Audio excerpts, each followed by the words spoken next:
Today I'm going to talk about how people often imitate the behavior of others and how we as change agents need to pay close attention to social signals if we want our change efforts to succeed.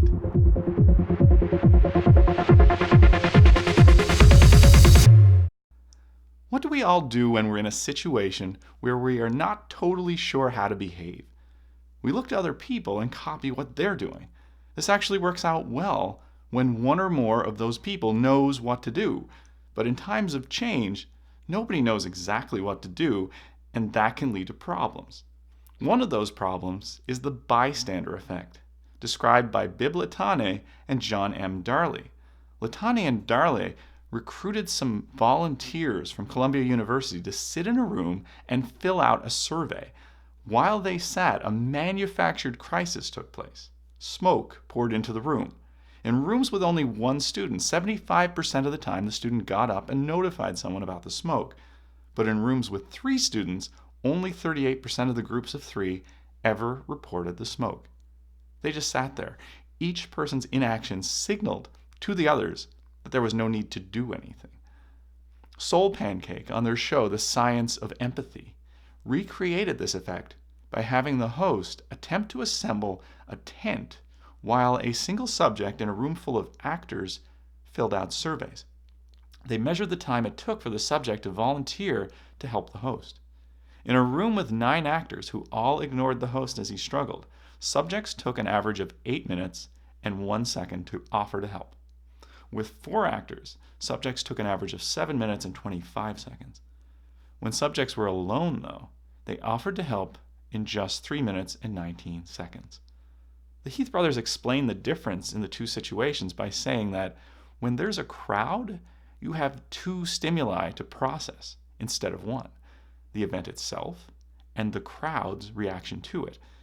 When the event occurs, you might pause briefly to study the crowd, but as you do this, other people look at you, and your idling becomes data for their theory that it's not an emergency. And that's why 3 people can sit in a room filling with smoke and do nothing about it.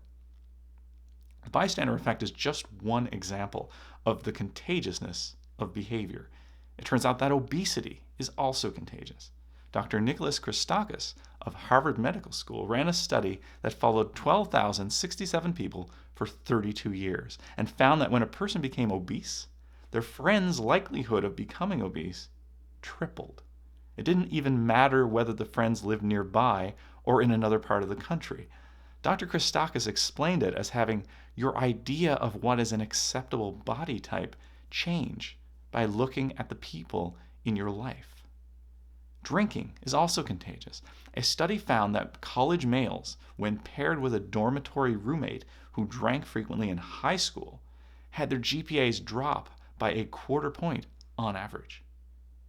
Couple the contagiousness of behavior with the unfamiliar situations that change brings. And as a change agent, we need to be observant of social signals because they can either help or hinder our change efforts. People's elephants will naturally follow the herd. So the next question is, how do we create a herd for them to follow?